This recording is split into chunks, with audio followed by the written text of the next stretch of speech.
In 2015, Lacey calls 911 because nobody is answering at her neighbor Dee Dee's house, and she's worried because her Facebook page had some really disturbing posts. While the police get on their way, Lacey's mother Mel enters Dee Dee's house through a window and finds a disturbing sight. Minutes later, the detectives come in and find Dee Dee dead on a bed, but the daughter is nowhere to be found. This all started 7 years ago. Dee Dee lives with her sick daughter Gypsy, who is wheelchair bound. After the devastation caused by Hurricane Katrina in 2005, Habitat for Humanity gets them a new home in Missouri in 2008 and they get interviewed for it. Gypsy tells the camera that her mom is her best friend. Because of Gypsy's condition, they have a very strict routine. Dee Dee regularly shaves Gypsy's head and prepares dinner by blending it and injecting it into Gypsy's stomach through a tube. When it's time for bed, Gypsy uses a sleep apnea machine, and once the girl is asleep, Dee Dee takes a medicine called Sleepy Baby from a closet full of meds. They also sleep on the same bed. The next day, their neighbor Lacey visits Gypsy and offers her a makeover. While they have fun together, the girls bond, but Dee Dee is always spying on them. Gypsy shares that her father used to make fun of her walking before she got the wheelchair, although she doesn't really remember it. After Lacey leaves, Dee Dee forces Gypsy to remove all the makeup. The next day, they go out for a walk and meet the other neighbors.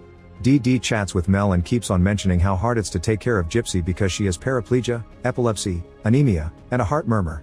At that moment, Lacey offers Gypsy some soda, but Dee Dee rushes to stop her, informing everyone that Gypsy is allergic to sugar. Sometime later at the mall, Gypsy asks her mom for a necklace and Dee Dee steals it for her. At the last moment, she notices Mel saw everything. Later, Dee Dee tries to explain herself to Mel, but she doesn't take her seriously. While Dee Dee is away, Gypsy uses her mom's laptop to look for things like boyfriend kiss, making sure to delete the browser history when she's done. Dee Dee worries about her reputation if Mel decides to talk, so she decides to throw a party for all the neighbors. Gypsy gets to meet other teenagers and Dee Dee talks to every single neighbor to befriend them, but Mel still doesn't buy her friendly act. While Dee Dee tries to win Mel over, Gypsy grabs a cupcake and eats it, but Dee Dee sees her and rushes to inject her with an EpiPen before leaving for the hospital. Moments later, Gypsy overhears Dee Dee having a strange talk with the doctor. When they leave the hospital, Mel shows up to give Dee Dee her forgotten wallet and finally understands the terrible circumstances that her neighbors are in, so they agree to leave bad decisions in the past and have a fresh start. That night, while Dee Dee is asleep, Gypsy leaves the bed, revealing she can actually walk. Remembering the conversation with the doctor, she goes to the kitchen and eats some whipped cream with an EpiPen ready, but nothing happens. She isn't allergic to sugar at all and her mother has been lying about it. Gypsy then returns to bed and an awake Dee Dee scolds her for walking instead of asking her for help. As months pass, Gypsy gets more daring and starts sneaking out of bed to secretly watch YouTube on the laptop while eating sweets and drinking soda. One night she feels pain in her teeth, caused by all the sugar she's consumed in secret. The next morning, Dee Dee wakes Gypsy up to inform her she's been named the community's Child of the Year. At that moment, Dee Dee notices Gypsy's teeth issues and gets excited over the possibility of another underlying condition.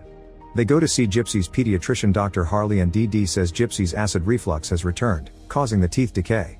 While Harley calls a gastroenterologist Chandra for a consult, Dee Dee steals his prescription pad. Dr. Chandra comes over to check on Gypsy and asks her to make an urgent dentist appointment. However, Dee Dee wants to treat the acid reflux first. Getting suspicious, Chandra asks for Gypsy's medical records, but Dee Dee informs her that they were destroyed during Hurricane Katrina. Before Chandra can say more, Dee Dee hurries to take her daughter away. Afterward, Chandra asks Harley if he's confirmed Gypsy's medical history, which he didn't. Meanwhile, Dee uses the pad to forge some prescriptions and get more medicine from a pharmacy. Sometime later, Gypsy is brushing her teeth when a rotten tooth comes out, causing her to bleed all over the sink. After this incident, Dee Dee starts giving her the triple amount of medicine. Eventually, Dee Dee allows Gypsy to spend some time with Lacey, who introduces her to her friends. At first the girls finds her a bit weird, but soon they accept her in the group. Gypsy explains her mouth is ugly because she's been eating sweets in secret, and the girls sympathize with escaping from parents' rules. Meanwhile, Chandra starts calling several hospitals to learn more about Gypsy's medical history, but she doesn't get clear answers, so she calls Child Protection Services. When Dee Dee sees the car at her doorstep, she immediately forces Gypsy to take Sleepy Baby to make her seem slow-witted. Agent Allison takes a look around the house while Dee Dee explains her daughter has the mental capacity of a 7-year-old. Then Allison asks to speak with Gypsy alone, yet Dee Dee still spies from the doorway. Allison tries asking Gypsy questions about her home situation, and since Gypsy is dizzy and disoriented, her lack of understanding proves Dee Dee's story. Next, Allison asks about some questionable paperwork, so Dee Dee uses the hurricane excuse again. In the end, Allison leaves without taking any actions because she hasn't found anything suspicious in this home. Afterward, Dee Dee covers the house's windows to make them blurry. Later, Gypsy is taken to the dentist, and when she hears the word extraction, she says she doesn't want to do it, but Dee Dee forces her.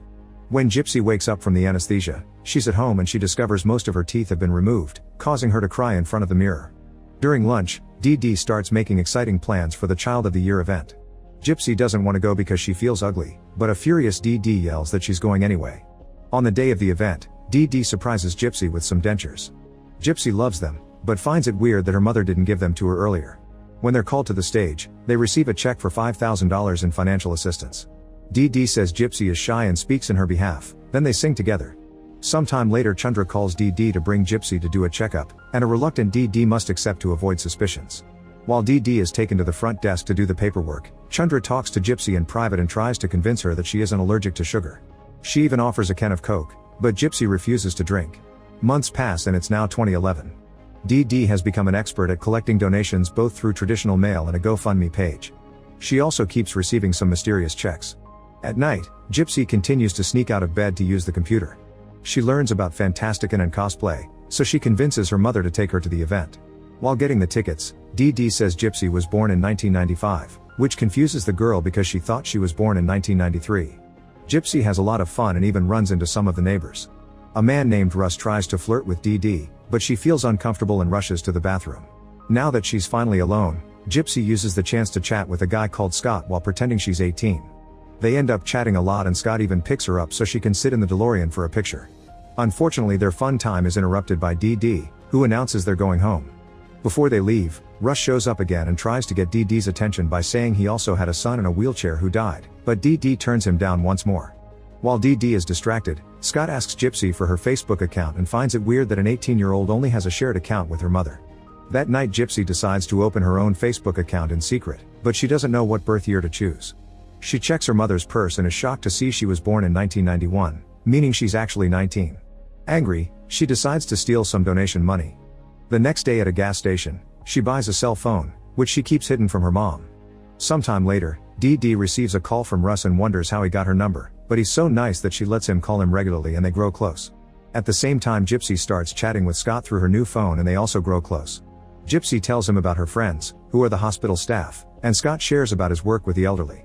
One day Scott even sends her a wig through mail and Gypsy gets to the mailman before her mother could see it. Now she can privately pretend she has beautiful hair. After a whole month of friendly conversations, Russ offers to help Dee Dee around the house and with Gypsy. Dee Dee doesn't take it well and immediately hangs up. Meanwhile Gypsy goes outside to use the phone and is seen by Lacey, who agrees to keep her secret. Gypsy shares her secret Facebook username and tells Lacey she met Prince Charming, so Lacey believes Gypsy may be just playing around. That night, Gypsy receives a message from Scott informing her that he's in the emergency room and won't be able to text. Worried about him, Gypsy puts on the wig and leaves the wheelchair behind to visit him. At the hospital not even Harley recognizes her. Scott is shocked to see her walk and after Gypsy asks her to keep the secret, she starts talking to him like her mom does, which is very infantilizing. When she hears they haven't given him medicine because he's been drinking, she says he doesn't have to tell the truth if he's sick. At home, Dee Dee wakes up and freaks out when she notices Gypsy is gone. She finds a note in which Gypsy says she ran away with her Prince Charming and signs with her real age. When Scott is released, he goes home and Gypsy comes along. She keeps saying she'll take care of him and they share a kiss. At that moment someone knocks on the door. It's Dee Dee, who has come to pick Gypsy up. At first Gypsy refuses to go, but when Dee Dee starts saying she's having an anxiety attack, Gypsy agrees to leave. On her way out, Dee Dee tells Scott that Gypsy is 14. As soon as they get home, Dee Dee gets rid of the wig and forces Gypsy back on the wheelchair. More time passes and it's 2013. At the hospital, a doctor tells Dee Dee she has type 2 diabetes and must receive daily shots. Dee Dee asks the doctor to reach Gypsy how to help her with the shots, that way she's making her health dependent on Gypsy staying home. When Gypsy's birthday comes, Dee Dee insists Gypsy was born in 1995 and that 1991 was a printing error. As a gift, Gypsy receives a pair of guinea pigs. Later Lacey visits Gypsy and mentions she met a guy on a Christian dating site. Curious, Gypsy asks her to show her the website. Meanwhile Dee Dee gets a call from Gypsy's father, who wants to wish his daughter a happy birthday. He seems a sweet guy, which proves Dee Dee's stories about him being uncaring and having abandoned them are another lie. Dee Dee tells him that Gypsy is very ill and doesn't have much time to live, then she hangs up on him. Another call comes from the hospital to inform Dee Dee that since Gypsy is now 18, any invasive procedures require her consent. Dee Dee tells the nurse she'll talk to her lawyer, then she goes to kick Lacey out. Once they're back inside, Dee Dee yells at Gypsy for leaving the house and forbids her from seeing Lacey again. That night, Gypsy steals $1 from the donation bag, and it's revealed she's been doing this for a while. By stealing a little money at the time, Dee Dee doesn't notice and Gypsy gets to save in secret. The next day they go to see a lawyer because Dee Dee wants to obtain legal guardianship of her daughter. Gypsy answers the lawyer's questions the way her mom taught her, and since she sounds competent enough, the lawyer announces that Dee Dee will have to convince a judge that Gypsy can't take care of herself. Later at the mall, Dee Dee needs to sit down because she feels dizzy and her ankles are swelling, consequence of her diabetes. Gypsy volunteers to go to the pharmacy to get some medicine, but first she stops at a tech store to buy her own laptop with the money she saved, which she then hides in the car. Afterward they go home and Dee Dee forces Gypsy to give her the injection. That night, Gypsy joins the dating site that Lacey told her about, making sure to wear a wig for the profile picture. The next day, Dee Dee scolds Lacey for putting ideas in Gypsy's head. Suddenly Dee Dee faints and must be taken back to the house, where Gypsy takes care of her. They watch Twilight together and Dee Dee covers Gypsy's eyes when the main couple has their first time. Later at night, Gypsy discovers she has messages from 10 men on the dating website and freaks out a bit when she sees a guy sent her a dirty eggplant picture. Then she starts chatting with a guy named Nick, who calls her beautiful. Sometime later Dee Dee contacts her lawyer to ask about a power of attorney. The lawyer explains such a document would only give Dee Dee power over Gypsy if she becomes incapacitated and that Gypsy must sign her consent as well. Knowing she can manipulate her into it, Dee Dee agrees. Days pass and Gypsy continues to chat with Nick in secret. Eventually they meet on webcam and Gypsy tells him about her health problems. In return, Nick confesses he has multiple personality disorder and says his other side is darker. The next day Dee Dee receives the power of attorney documents in the mail and starts planning. She pretends to feel really sick and makes Gypsy take care of her. While she's fake suffering in bed, Dee Dee tells Gypsy horrible stories about the world and scares her into signing the documents, claiming it's a way to protect them both. Afterward she calls Nick and has a breakdown as she tells him the truth about her situation, saying she's been trapped all her life. To distract her, Nick shows her a very dirty drawing. At first Gypsy freaks out, but then she hears him out. The next morning Dee Dee wakes up and sees Gypsy is gone, only to find her in another room sleeping with her laptop. Furious, Dee Dee takes the computer and smashes it with a hammer. Then she screams at Gypsy, who says she'll just get another one. This makes Dee Dee angrier and drags Gypsy to their common bed, where she ties her daughter's hands. A struggling Gypsy spits on her mother's face, causing Dee Dee to pull away as she has a breakdown. Then Gypsy tries to leave, but she hears Dee Dee's pleading words and decides to stay. That night Gypsy texts Nick sharing what happened. He promises to always protect her and teaches her how to use her hand for pleasure. The story then jumps to 2015, revealing that Gypsy has indeed gotten a new computer and uses it to have dirty meetups with Nick online that include costumes. Nick complains that they've been together for 2 years and never met in person, so Gypsy makes a plan. In the morning, Gypsy tries to convince Dee Dee to take her to Disney. However, Dee Dee's health has been getting worse because she refuses to take insulin or exercise. She snaps at Gypsy and tells her to be happy with what they have, which is ironic because the house is currently full of random hoarding and trash bags. Meanwhile in Wisconsin, Nick is starting a new job. His boss shows him how to make a pizza, but Nick accidentally drops the food twice and the boss ends up sending him to be a walking advertisement by the road. When he returns home, he calls Gypsy and they share another dirty game. They pretend to be characters that want to kill an evil stepmother, but it's clear they're implying this is about Dee Dee and that helps them finish faster. The next day, Dee Dee offers Gypsy to take her see the new Cinderella movie. Gypsy is excited and immediately sends Nick a bus ticket plus a fancy shirt, that way he can join them on the premiere and cause a good impression. She even teaches him what to say, which he has to write down. When the day comes, Dee Dee makes Gypsy wear her Cinderella costume. At the theater, Gypsy and Nick are excited to see each other in person for the first time, but when Nick approaches her he fails his opening words and Dee Dee thinks he's a creep stranger, so she takes Gypsy away from him. When they finally sit to watch the movie, Nick tries to sit behind them, however Dee Dee sees him and drags Gypsy to sit somewhere else. Then Nick tries again, but Dee Dee repeats the same process, so Nick ends up leaving. Worried, Gypsy pretends to need the restroom and finds Nick in the corridor, so they rush to hide in the bathroom and share their first kiss. Then they lay on the floor and do the naughty really quickly before Gypsy returns to her mother's side. Once the movie is over, Nick tries to approach them again on the way out, causing Dee Dee to yell at him before dragging Gypsy away. When they arrive home, Nick calls Dee Dee and tells her everything, hanging up before she has the chance to speak. Dee Dee looks calm after the call, however she sends Gypsy to bed and ties her up as punishment. In the evening, Dee Dee releases Gypsy for dinner and she uses the chance to text Nick, asking him to bring out his darker side out. Nick gets on a bus and reads the texts as he imagines Gypsy is there with him, asking him to kill her mother. The next day at the mall, Dee Dee needs to sit again because of the pain in her feet. Using the bathroom excuse, Gypsy goes to a store and pretends she needs a gift for her dad, who is a hunter. The clerk advises her on what knife to choose. Dee Dee realizes Gypsy is taking too long and goes looking for her, but she's at the toy stand and the knife is hidden. That night, Gypsy calls Nick and plays with the knife while they agree on a plan. The following night, Gypsy leaves the bed as soon as Dee Dee falls asleep and packs her suitcase. Soon Nick arrives and Dee Dee gets killed in her own bed. Then Gypsy and Nick escape in a cab and go to hide in a motel. Gypsy feels an anxiety attack coming, so she takes some medicine before getting her costume and the camera so she can record their naughty time together. When they're done, they cuddle and discuss their future. However, Nick isn't very good at chatting in person and Gypsy starts realizing he may not be the guy she thought he was. Then a flashback takes the story to 1991, showing Dee Dee giving birth to Gypsy. Her mother Emma soon enters the room and takes the baby from her arms, already giving her instructions on how to do things. Later at home, Emma keeps on criticizing Dee Dee's motherhood skills, especially when Dee Dee insists Gypsy may be sick. Emma is sure the baby is fine, but they go to the hospital anyway. The doctor informs them that Gypsy is smaller than she should be at 2 months old, but it's very common. She only needs some supplements and for Dee Dee to feed her more. Even while the doctor talks, Emma tries to control the conversation. In 1993, the cops come looking for Dee Dee and arrest her for check fraud. Emma brings Gypsy over so she can watch her mother be taken away. Later in court, Dee Dee gets sentenced to 6 months in prison. She tries to say goodbye to Gypsy, but Emma doesn't let her. In prison, Dee Dee sends letters to her daughter, but never receives anything in return. When Dee Dee is finally released, she rushes home but Gypsy starts crying when she sees her. It's clear that Emma hasn't been following Dee Dee's instructions and she even says Gypsy has been happier with her. Later Dee Dee insists Gypsy is sick, but Emma assures her the baby is fine and proves it with a thermometer. However, Dee Dee thinks Emma wants to make her look like a bad mother and secretly gives her some medicine. In 1997, Emma's health is deteriorating.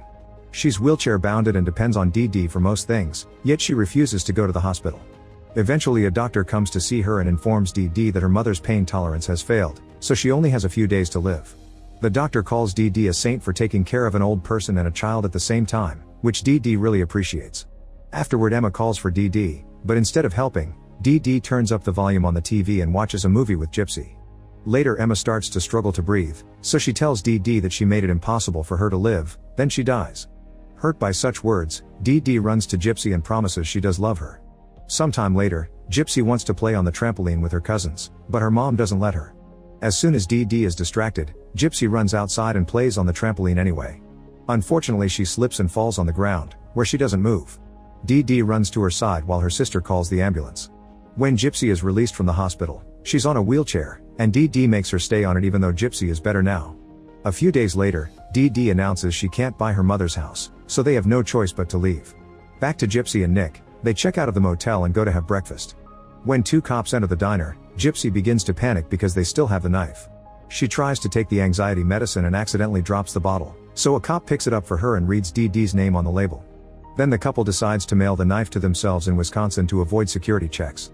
When the couple makes it to the bus station, they discover that Nick didn't reserve a seat for Gypsy too. This bus is full, so they have no choice but to book tickets for the next one, which leaves in 2 days. They return to the same motel but their room is now taken, so they end up in one with twin beds. Nick watches a very violent movie and Gypsy hates it. That night when they do the dirty, she doesn't have a good time either. Afterward Gypsy goes to the vending machine for a snack and sees a mother with her child, which makes her feel so guilty that she runs back to her room in tears. Eventually the couple makes it to Wisconsin and are picked up by Nick's mom Kathy. On the ride home, Gypsy learns that Nick told his family that she and her mother were homeless. Kathy begins to ask about Dee Dee, causing Gypsy to experience flashbacks full of guilt. At Nick's home, Gypsy meets Kathy's boyfriend and is given a tour. Soon she realizes that this isn't anything like Nick promised. His room is a creepy mess, there's no food in the fridge, and his parents are always rude. Later the couple goes to the supermarket and Gypsy pretends her leg is hurt so they can have an electric cart. While Nick distracts the employees, Gypsy steals food like her mother taught her, but this causes her to see her in every corner. When they return home, Kathy asks about Dee Dee again and the guilt is so strong that Gypsy rushes out of the room. She asks Nick for medicine, but they don't have any. Gypsy cries as she reveals she wants to go back, saying they could live in her mother's house after the body is taken away. First they need to make it look like someone else killed Dee Dee, thus Nick makes Gypsy post some disturbing messages on Dee Dee's family Facebook so people could believe they had a violent stalker. In Missouri, Lacey sees the posts, so she and Mel go to check the house. When nobody answers, they call the police, who soon find the body. In just a few minutes, they trace the Facebook post to Wisconsin. Back to the couple, they receive the envelope with the knife and Gypsy asks Nick to show her where the lake is so they can get rid of it. However, Nick says it's too dark to go now, causing an argument. Their fight is interrupted by Kathy, who forces them to join dinner. That night, Gypsy finds a note in Nick's room with instructions on how to treat a girl right, confirming everything she saw online wasn't the real Nick. At that moment the cops surround the house and Gypsy panics, so she hides with Nick in the closet and they agree to tell the truth because they didn't do anything wrong. A SWAT quickly comes in and arrests them both. Later at the station, Gypsy pretends she didn't know her mother was dead and starts to cry, although the detective doesn't buy it. In another room, Nick tells another detective that he did stab DD so he could run away with Gypsy, clarifying it was her idea. Kathy is also talking to the cops, explaining Nick has a history of mental illness and that Gypsy probably manipulated him. In the end both Gypsy and Nick are sent to jail until it's time for the trial. In the neighborhood, Mel and Lacey gather with the neighbors to light some candles for DD and say goodbye. On the day of the trial, Mel and Lacey watch it on TV and are shocked to see Gypsy walk. In court, Gypsy continues to say she didn't do anything and that she loved her mom, but her lawyer advises her to change the story or she'll be executed. She thinks they can prove Gypsy was abused by presenting DD's false medical records, but because of the power of attorney, only Gypsy's father can access them. Gypsy refuses to call the man, still thinking he's a bad person. Afterward the prison's doctor removes her stomach tube and announces Gypsy is the healthiest person in the building. Later Gypsy calls Lacey and asks her to visit her, saying she needs a friend. Lacey says she'll think about it and hangs up. Feeling desperate, Gypsy finally calls her dad and leaves a message. Eventually Gypsy does get a visitor and is shocked to see her father Rod with the medical records. Rod shows her all the medical conditions DD invented through the years, then he explains he tried to visit Gypsy but DD wouldn't let him and kept moving around. He could only send some checks, which DD cashed in secret. Gypsy doesn't believe him, so Rod shows her some pictures of him with little Gypsy before DD took her away, causing her to have a breakdown. Now they have the medical records. Gypsy's lawyer tells the judge the girl had been abused and DD's death had been self-defense. She also asks for Gypsy and Nick to be judged separately since their circumstances are different. However, the lawyer tells Gypsy in private that she'll have to admit she did it so they can ask for a deal. Lacey sees the lawyer's interview on TV and feels guilty for not seeing the signs of abuse, yet she doesn't pick Gypsy's calls. Mel sees her daughter's attitude and ends up going to visit Gypsy herself. She tells Gypsy that sometimes the only way out is through. After Mel leaves, Gypsy thinks about her last conversation with her mother and their shared love, feeling guilty again. A flashback shows Nick's arrival and how Gypsy gave him the knife. Then she pointed at the room and hid in the bathroom, where she could still hear her mother's screams. Nick came to find her with the knife and kissed her, so Gypsy had to wash blood off the weapon and Nick's skin. For a moment she was in shock, but then she hugged Nick and forced excitement about their future adventure. They went to her room and did the dirty on her bed with the plushies, which didn't last much. Before leaving, Gypsy freed the guinea pigs and took her grandmother's ring. In the present, Gypsy is sent back to her jail and imagines DD is there with her. This story is based on a real crime. After a year of incarceration, Gypsy pled guilty and was given a sentence of 10 years. Nick was also found guilty and was given a life sentence without a chance of parole. Make sure to subscribe and turn on notifications so you can watch more videos like this. Thanks for watching.